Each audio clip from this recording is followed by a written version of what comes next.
apakah semua orang yang puasa bisa mendapatkan 4 kemuliaan tadi atau tidak? Ini poinnya. 4 itu kalau digabungkan jadi takwa namanya. Singkatnya, apakah semua orang puasa pasti bertakwa? Ya, tanyakan Al-Quran. Apa jawaban Allah di Al-Quran? Dijawab langsung di ayat Siyam. Al-Baqarah ayat 183. Ya ayyuhalladzina amanu kutiba alaikumus kama kutiba alal ladzina min la'allakum. Nah, kalimat tattaqun itu diawali dengan kata la'allakum. La'alla itu namanya harfu taraji. Saya ulang ya, di ilmu nahwu la'alla disebut harfu taraji. Al-Imam As-Suyuti berkomentar begini. Setiap ada satu harapan, keinginan besar yang ingin dicapai, tapi diawali dengan kata la'alla atau la'allakum, ini menunjukkan bahwa harapan itu, alhamdulillah, harapan itu tidak mungkin bisa dicapai kecuali dengan kesungguhan, keseriusan. Jadi ketika Allah menutup kalimat puasa, ayat puasa dengan kata la'allakum seakan memberi kesan, tidak semua orang puasa akan mendapatkan kenaikan takwa dan jaminan 4 kemuliaan tadi kecuali orang yang serius puasanya. Orang yang sungguh-sungguh puasanya. Karena itulah untuk menunjukkan kesungguhan itu, bagian terakhir kita, Nabi memberikan 3 amalan utama. Saya akan bacakan dengan cepat 3 amalan utama yang dikuatkan oleh beliau kepada para sahabat sebelum tiba Ramadan dan sampai sekarang menjadi kurikulum Ramadan Nabi. Jadi kalau ibu bapak ingin mengeluarkan kurikulum Ramadan Nabi, nanti bikin agenda saat Ramadan. Ya, supaya nggak pusing nanti kalau masuk hari pertama apa yang dikerjakan, hari kedua apa yang dikerjakan, subuh apa, siang apa, sore apa. Cuman nanti saya berikan 3 yang pokok ini. Ada 3. 1, meningkatkan sholat. Saya ulang ya, meningkatkan apa? Salat. Kalau meningkat secara singkatnya berarti bertambah dari yang sekedar fardu tambah dengan apa? Sunnah. Maka dari sekarang keluarkan semua jenis salat-salat sunnah. Keluarkan dari sekarang apa saja, siang dan malamnya. Yang rawatib ada berapa rawatib? Rawatib 12. Ya, rawatib itu yang melekat dengan salat fardu dan menentukan untuk memperbaiki salat fardu. Menambah, jadi kalau kurang khusyuk ditambah dengan sunnahnya disebut rawatib. Bisa sebelum, bisa setelah sholat fardu. Ada 12 dari hadis Nabi SAW. Man shalla isnatai asyrata rak'atan, siapa yang sholat 12 rakaat fi yaumin wa lailatin, yang mengiringi sholat fardu siang dan malam, ya bunyalahu bihinna baitun fil jannah, maka akan dibangunkan baginya satu rumah di surga kalau konsisten menunaikan 12 itu sampai meninggal dunia. Sahabat yang mendengar itu mengatakan kompak semuanya, sejak mendengar hadis itu kami usahakan istiqomah sampai meninggal tidak meninggalkannya. 12 itu 2 sebelum subuh, cepat. 4 sebelum zuhur, 2 setelah zuhur, 2 setelah maghrib, 2 setelah isya. 2 rakaat sebelum subuh, 4 rakaat sebelum zuhur. Kalau nggak bisa 4 rakaat, karena terbatas waktunya, boleh 2 rakaat, khusus untuk sebelum zuhur. Kalau nggak bisa 4, boleh berapa? 2. Dalilnya hadis Ibnu Umar radhiyallahu taala anhuma. Kata beliau, hafidtu asyra rakaatin, saya hafal 10 rakaat dari Nabi sallallahu alaihi wasallam salat sunnah. Maka menyebutkan sebelum zuhur 2 rakaat. Baik, jadi 12 ya, 2 sebelum subuh, 4 sebelum zuhur, 2 setelah zuhur, 2 setelah maghrib, 2 setelah isya. Ini yang disebut dengan rawatib. Jamak dari kata ratib. Di luar ini mutlak. Mutlak ini ada yang berdampingan dengan salat fardu, ada yang terpisah. Contoh yang berdampingan, 4 rakaat sebelum asar. 4 rakaat ini bukan disebut rawatib, tapi salat mutlak. Cuma waktunya berdampingan dengan salat fardu. Jadi dia nggak memengaruhi sholat fardu, cuma punya keutamaan sendiri. Apa keutamaannya? Hadis Ibnu Umar radhiyallahu taala anhuma, ketika beliau menyampaikan qala Nabi sallallahu alaihi wasallam rahimallahu ra'an shalla qabla al-asri arba'an. Allah akan menambahkan rahmat pada orang yang terbiasa sholat 4 rakaat sunnah sebelum sholat asar. Jelas ya? Baik. Kemudian apalagi setelah itu? Sholat di antara 2 adzan dan 2 adzan ini, adzan dan iqamah. Ya, di antara adzan dan iqamah. Tahiyatul masjid. Apalagi misalnya salat duha. Duha dibagi 3. Awal duha itu kurang lebih 1,5 jam setelah salat subuh. Subuh sekarang misal 4:30, maka jam 6 muncul awal duha. Namanya syuruk. Saya ulang, salat apa namanya? Syuruk itu salat awal duha. Jumlah rakaatnya 2 rakaat. Man shalal ghadata fil jama'ati thumma yaqudu yadhkurullah subhanahu wa ta'ala fa yusalli rak'ataini fakana alaihi ka ajri umratin wa hajjin, ya ka ajri ummatin wa hajjin tamatan. Siapa yang salat subuh 2 rakaat dengan berjamaah, ya, dan umumnya kalau berjamaah bisa ke masjid di masjid. Kalau tak mampu ke masjid, tunaikan di rumahnya. Setelah itu tidak beranjak dulu, dia duduk untuk berzikir kepada Allah. Zikir itu bisa baca Quran. Quran surah 15 ayat 9 itu Quran disebut dengan zikir. Quran surah 54 ayat 17, 22, 32, 40 itu Quran disebut dengan zikir. Bisa baca Quran, bisa berdoa. Doa disebut dengan zikir. Quran surah ke-7 ayat 205. Ya. Bisa dengan apa lagi? Bertafakur, ya, mengaji, ta'lim, itu disebut dengan zikir. Ali Imran ayat 190 191. Alladzina yadhkuruna Allaha qiyaman wa qu'udan wa 'ala junubihim wa yatafakkaruna fi khalqis samawati wal ard, ya, disebut dengan zikir. Bisa bertasbih. Zikir pagi petang, kalimat-kalimat thayyibah, ada itu di Quran surah keempat ayat 103. Jadi habis salat subuh zikir dulu.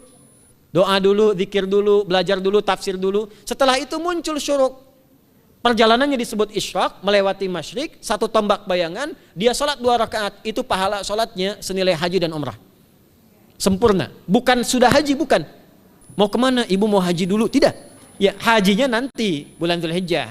Tapi senilai haji dan umrah itu 2 rakaat. Awal duha disebut apa? Syuruk. Pertengahan duha sekitar jam 9 jam 10. Jumlahnya 2 sampai 4 rakaat. Ya, 2 sampai 4 rakaat. Apa fungsinya? 1, mengganti seluruh zikir yang ada dalam tubuh kita. Mata berzikir, telinga berzikir, lisan berzikir, bisa diganti dengan 2 rakaat duha. Itu waktunya pertengahan duha. Kurang lebih dari jam 8, 9, 10 lah, kurang lebih 3 jam itu, ya. Yang kedua, bisa menghambat atau menghentikan, menahan satu musibah umum. Misal ada kebanjiran nih atau macet nih. Orang-orang kena macet. Bapak yang biasa sholat duha pertengahan itu tiba-tiba ditolong oleh Allah, dibebaskan. Tiba-tiba ada orang datang, Pak lewat sini di sana macet. Atau dibimbing ada kontraflow. Itu manfaatnya duha tuh. Yang pertengahan. Yang terakhir adalah akhir duha. Sekitar jam 10 sampai jam 11 menjelang ke zuhur. Ya, akhir duha itu jumlahnya dari 2 bisa 4 sampai 8 rakaat. Di antara manfaatnya bisa mempermudah datangnya rizki dengan izin Allah Subhanahu wa taala ketika ikhtiar. Itu duha. Nanti ke malamnya silahkan tahajud, tingkatkan tarawihnya sampai ditutup dengan witir. Itu salat. 2 yang terakhir saya cepat, 2 yang terakhir adalah banyak berinteraksi dengan Al-Qur'an. Ada 3 caranya. 1, banyak membaca. Itu namanya qiraah. Silahkan Bapak Ibu siapkan dari sekarang, targetnya khatam misalnya 1 kali berapa juz? 30 juz. Kalau mau gampang bagi 30, berarti 1 hari berapa? 1 juz. Paling gampang lagi, supaya nggak capek ngajinya, supaya nggak capek, bagi 1 juz 5 waktu sholat. Contoh, juz pertama itu Al-Baqarah plus Al-Fatihah. Al-Fatihah saya nggak hitung lah karena sudah hafal ya. Al-Baqarah itu 141 ayat, juz pertama. Bagi 5, 28. Jadi setiap ketemu waktu sholat, bagi 2 lagi, 28 bagi 2 berapa? 14. Sebelum sholat baca 14 ayat, setelah sholat baca 14 ayat. Itu 14 ayat tuh paling-paling gak nyampe 5 menit Bu Pak. Kalau investasi 10 menit setiap waktu sholat, bagi 2 kita baca 14 ayat, itu insya Allah selesai Ramadan khatam Quran. Itu udah rumus. Ya, tidak cukup dengan amin, siapkan dari sekarang. Siapkan. Ya. Kemudian mengkaji, kajian, tilawah. Itu tilawah itu di hadis Muslim pahalanya banyak. Ya, majtama'a qaumun fi baitin min buyutillahi. Ya, kita ngajinya Quran hadis ya, biar ya, lebih kuat dalilnya. Majtama'a qaumun fi baitin min buyutillahi yatluna kitaballahi wa yatadarasuna fima bainahum. Ya, siapa yang bisa tilawah Quran, ngaji, tafsir, keluarkan misalnya untuk Ramadan 10 hari saya pengen tahu Al-Fatihah. Itu ketika dilakukan punya 4 keutamaan. 1, ghasyiyatuhum rahmah. Selama ngaji rahmat Allah dibentangkan. Kalau pengen doa cepat dikabulkan, kalau istighfar diampuni. Yang kedua, awas ini nazalat alaihimus sakinah, diberikan ketenangan dalam jiwa. Bapak Ibu pengen di rumah tangga nyari sakinah, isi dengan Quran di rumah. Amalan terakhir infak. Ya, hadisnya dari Ibnu Abbas, an Ibnu Abbas radhiyallahu taala anhuma, qala, ya, beliau mengatakan kana Nabi sallallahu alaihi wasallam ajwadan nas wa ajwadu ma yakunu fi Ramadan. Adalah Nabi sallallahu alaihi wasallam itu orang yang sangat luar biasa dermawan dan lembut. Dan bertambah dermawan lagi ketika tiba Ramadan. Apa yang dilakukan Nabi? Mensupport sahabat, siapapun yang punya anggaran untuk infak, disiapkan sebelum Ramadan. Jangan berpikir banyak Bu. Yang penting ada anggaran, 30.000 nggak ada masalah. Setiap hari 1.000, tidak harus uang, makanan. Pernah dengar hadis ini nggak? Siapa yang memfasilitasi bukaan orang puasa walaupun dengan sebiji kurma dan sehirup air, maka dia mendapatkan pahala seperti orang puasa itu tanpa dikurangi sedikit pun. Ada? Hadisnya sahih di At-Tirmidzi. Tapi bukan berarti nyari kurma ke Tanah Abang setiap hari satu. Terus minumnya satu sedotan aja ganti-ganti. Ya, maksudnya apa? Yang paling minimal kita bisa keluarkan. Itu pahalanya 700 kali lipat dikali 10. Paling standar. 700 kali itu standar biasa di hari ini. Dalilnya Al-Baqarah ayat 261 yang dibacakan Adinda tadi kita itu. Ramadan kali 10 lagi. Maka dari itu disiapkan dari sekarang untuk infak. Kalau kami di desa itu, ibu saya selalu kalau Ramadan itu RT-nya setiap rumah. Ini untuk bukaan hari ini rumah A, rumah B, rumah C. Bukaan besok rumah A, rumah B, rumah C. Boleh tuh di PWM Pak dipraktikkan. Ya, misalnya anggota perserikatan siapa dikasih kesempatan. Mungkin nanti yang lain kurmanya, yang ini misalnya jeruknya, yang ini ininya. Setiap ada bukaan ya kirim ke yatimnya, ya kemudian ke pondok-pondok asuhan Muhammadiyah yang tadi disebutkan sekian ribu itu, cari pahala.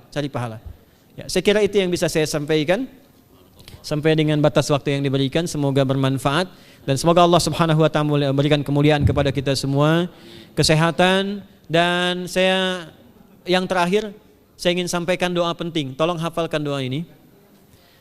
Dan ini doa yang diajarkan Nabi menjelang Ramadan supaya mendapatkan kesehatan, kekuatan, keselamatan untuk beribadah saat Ramadan. Hadisnya di At-Tirmidzi nomor hadis 3254. Qala, langsung saja qala Nabi sallallahu alaihi wasallam. Allahumma ahillahu alaina bil yumni wal iman wassalamati wal islam rabbi wa rabbukallah. Nah, itu tolong nanti dihafalkan, tadi sudah direkam, dibimbing. Nanti ketika ditetapkan masuk awal Ramadan, bacakan itu. Ya Allah, anugerahkan awal Ramadan kepada kami dengan ketenangan, kedamaian, kekuatan iman, keselamatan, sehat, enggak sakit sampai selesai puasanya, diberikan kekuatan untuk ibadah dalam keislaman dan diikhlaskan hanya karena Allah Subhanahu wa taala. Subhanakallahumma wa bihamdika nasyhadu an la ilaha illa anta nastaghfiruka wa natubu ilaik wa akhiru da'wana anil hamdulillahi rabbil alamin wal 'afu minkum fastabiqul khairat. Assalamualaikum warahmatullahi wabarakatuh.